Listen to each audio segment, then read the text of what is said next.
चैत्र नवरात्र चैत्र महिन्याच्या शुक्ल पक्षातील प्रतिपदा तिथीपासून चालू होते. यंदा चैत्र नवरात्र 30 मार्च 2025 वार रविवार या दिवशी चालू होत आहे व 6 एप्रिल 2025 वार सोमवार या दिवशी समाप्त होत आहे. म्हणजेच नवरात्राची सुरुवात व गुढीपाडवा एकाच दिवशी आहे आणि नवरात्रीची समाप्ती व रामनवमी एकाच दिवशी येत असल्याने गुढीपाडवा व रामनवमी प्रमाणेच चैत्र नवरात्र देखील दुप्पट उत्साहाने साजरे केले जाणार आहे. अर्थात सर्व सण एकत्र आल्याने या सणांचे आपापले महत्त्व जाणून त्या दिवशीच्या परंपरा, चालीरीती व धार्मिकता जपून कटाक्षाने पाळायच्या आहेत. आपल्या हिंदू धर्मात इतर सर्व सणांप्रमाणेच नवरात्र हा सण धार्मिकदृष्ट्या, आध्यात्मिकदृष्ट्या अत्यंत महत्त्वाचा सण आहे. गुढीपाडवा, नवरात्र एकाच दिवशी आल्याने दोन्ही सणांच्या पूजा, व्रत, स्थापना व्यवस्थित करायच्या आहेत.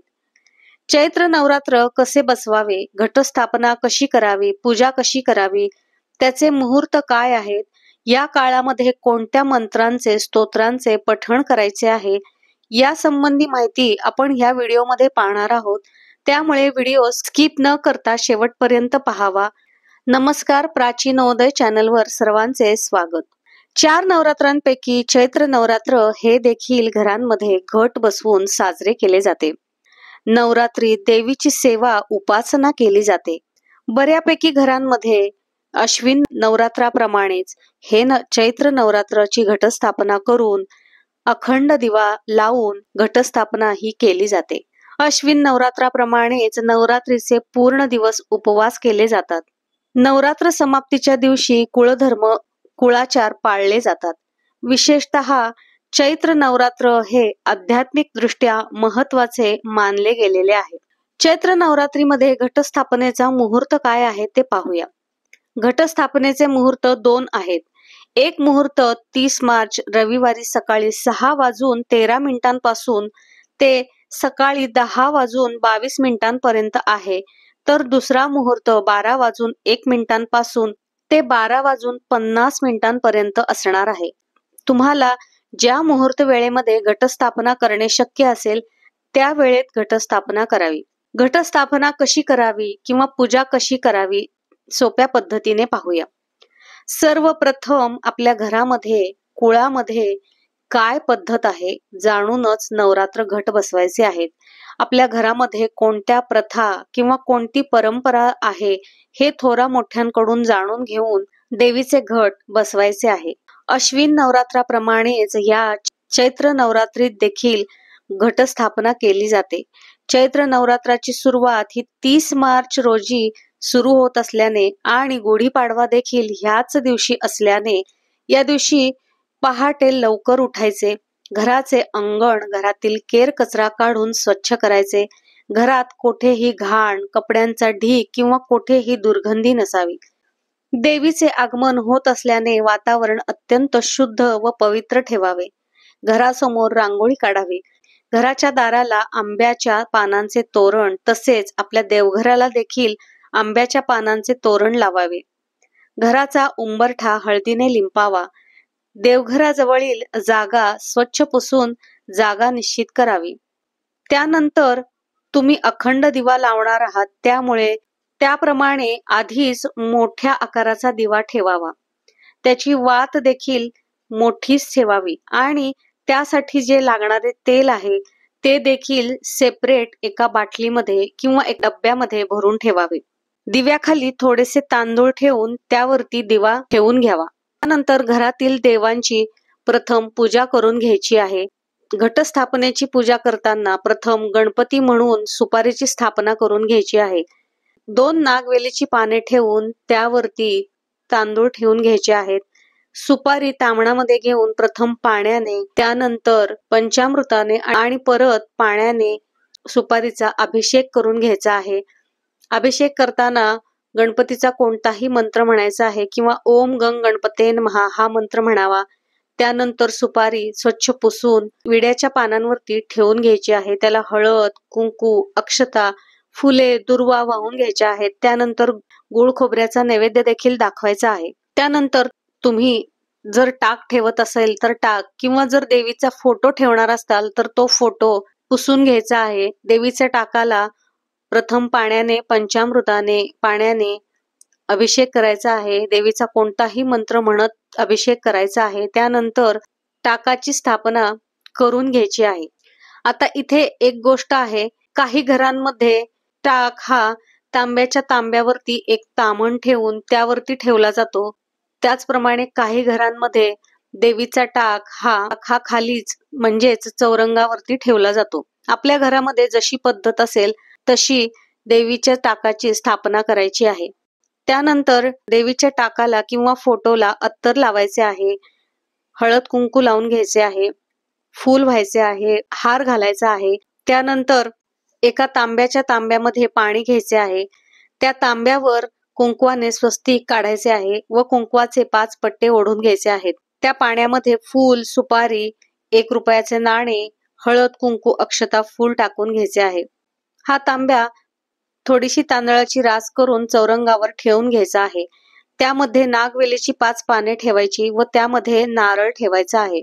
नारळाला देखील हळद, कुंकू, अक्षता, फूल व्हायचे आहे.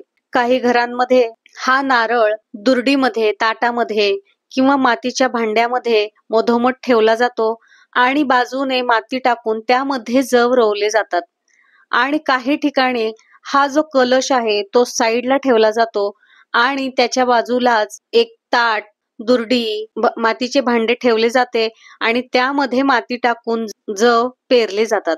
आपल्या घरामध्ये भागामध्ये जशी पद्धत असेल त्याप्रमाणे स्थापना करून घ्यायची आहे. त्यानंतर काही ठिकाणी फुलांची माळ तर काही ठिकाणी नागवेलीची पाने म्हणजेच खाऊच्या पानांची माळ लावली जाते.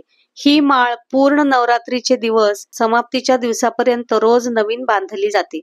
त्यानंतर जो आपण कलश ठेवलेला आहे त्याला देखील हळद कुंकू लावून घ्यायचे आहे, अक्षता व्हायची आहे, हार, फुले व्हायची आहेत आणि धूप दीप दाखवून घ्यायचा आहे. इतक्या लवकर म्हणजेच इतक्या सकाळी सर्व स्वयंपाक झालेला नसल्याने पूजा झाल्यानंतर फळांचा, पेढ्यांचा, दूध साखरेचा किंवा ड्रायफ्रूटचा नैवेद्य हा दाखवून घ्यायचा आहे. आणि जेव्हा आपला पूर्ण स्वयंपाक होईल तेव्हा पूर्ण स्वयंपाक आपण नैवेद्य म्हणून दाखवायचा आहे. त्यानंतर प्रथम गणपतीची आणि नंतर देवीची दुर्गे दुर्गटभारी ही आरती करून घ्यायची आहे. शक्यतो पहिल्या मुहूर्तामध्ये म्हणजेच साधारण 6 ते 10 या वेळेमध्ये घटस्थापना करून घ्यायची आहे. कारण याच दिवशी गुढीपाडवा देखील आहे. त्यामुळे गुढीची पूजा, गुढी उभारणे देखील सूर्योदयानंतर किमान 1 तासात करणे अपेक्षित असल्याने दोन्ही पूजा व्यवस्थित व्हाव्यात यासाठी शक्यतो लवकर उठून पहाटे घटस्थापना करून घ्यायची आहे. त्यानंतर गुढीची उभारणी करायची आहे. सकाळचे वातावरण अत्यंत पवित्र आणि प्रसन्न असल्याने याच वेळेमध्ये देवी देवतांच्या उपस्थित लहरी प्रवाहित होत असतात. म्हणूनच लवकर पूजा करायची आहे.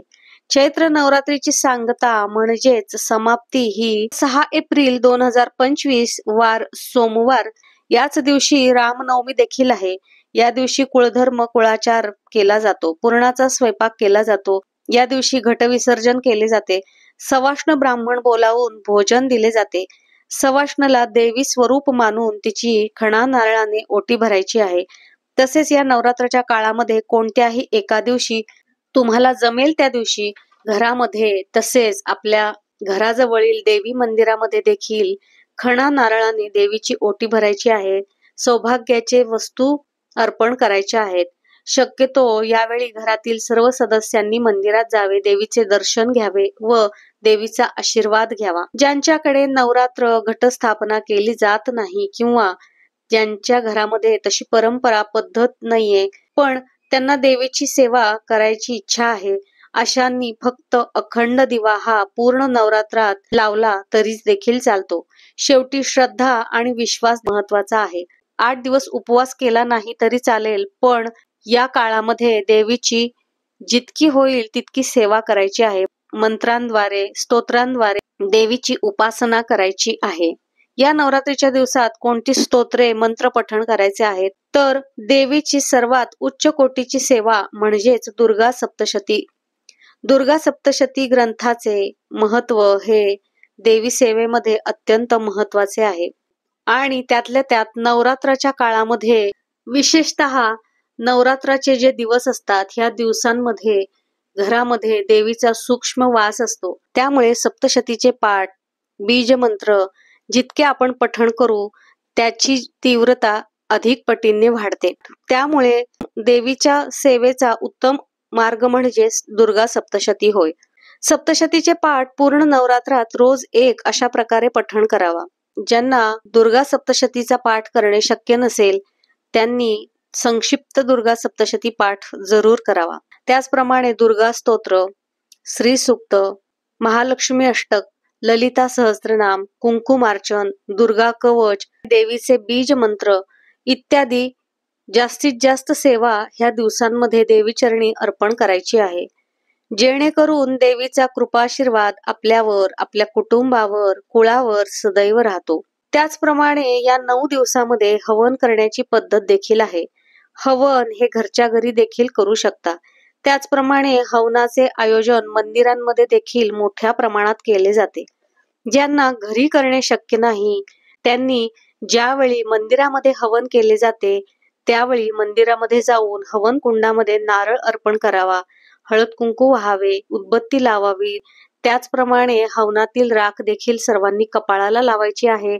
कारण तिथे देवी तत्व हे मोठ्या प्रमाणामध्ये उत्पन्न झालेले असते आणि त्या मंत्रांद्वारे, स्तोत्रांद्वारे ती राख देखील मंत्रित झालेली असते. त्यामुळे ती राख आपण कपाळाला लावायची आहे. चैत्र नवरात्रीचा हा काळ अंधारावर प्रकाशाचा, दुष्टतेवर, वाईटावर धार्मिकतेचा आणि अज्ञानावर ज्ञानाचा विजय दर्शवतो. नवरात्रात काय करू नये? नवरात्रीच्या काळामध्ये मांसाहार कटाक्षाने टाळायचा आहे. या काळामध्ये राग, द्वेष, भांडणे करायची नाही. घरामध्ये आनंदी वातावरण ठेवावे. कोणत्याही प्रकारची घाण, कचरा, खरकटी भांडी घरामध्ये साठू द्यायची नाहीत. त्याचप्रमाणे घरामध्ये लागेल तेवढे अन्न बनवावे. अन्न वाया जाऊ देऊ नये, कारण ती देखील आपल्या घरातील लक्ष्मीच असते. या उलट जितके होईल तितके अन्नदान करावे. उन्हाळा सुरू असल्याने पाण्याचे दान करावे. पशु पक्ष्यांना दाणा पाणी ठेवावे. घरासमोर आलेल्या गरीबास, भिकाऱ्यास अन्नदान जरूर करावे. गरजूंना मदत करावी. देवीच्या इतर नवरात्रांपैकी हे चैत्री नवरात्र देखील अत्यंत महत्वाचे आहे. स्त्री शक्तीचा, तिच्या समर्पणाचा, मायेचा, प्रेमाचा सन्मान करण्याचा हा काळ आहे. म्हणून प्रत्येक व्यक्तीने, स्त्रीने, पुरुषाने प्रत्येक स्त्रीचा आदर केला पाहिजे. नवरात्राचा हा काळ आध्यात्मिक दृष्ट्या आपली प्रगती करण्यासाठी तसेच देवी तत्वाशी एकरूप होण्यासाठी सर्वोत्तम असा मानला गेलेला आहे. देवीची सेवा, उपासना, स्तोत्र मंत्रांचे पठण करून आपले भोवतालचे, त्याचप्रमाणे घरातील वातावरण ऊर्जित होत असते. त्यामुळे देवीचा कृपाशीर्वाद, तिची प्रेमळ दृष्टी आपल्यावर सदैव राहते. म्हणूनच हा सण केवळ आनंदाचाच नव्हे तर दैवी ऊर्जेने जीवन आध्यात्मक रूपी सुगंधाने भरून टाकण्याचाच सण उत्सव आहे. सर्वांना चैत्र नवरात्रीच्या, गुढीपाडव्याच्या खूप खूप शुभेच्छा. व्हिडिओ माहिती आवडल्यास व्हिडिओला लाईक करा, शेअर करा. अजूनही चॅनलला सबस्क्राईब केलं नसेल तर नक्की सबस्क्राईब करा. भेटूया पुढील भागामध्ये नवीन माहितीसह. तोपर्यंत सर्वांना श्री स्वामी समर्थ.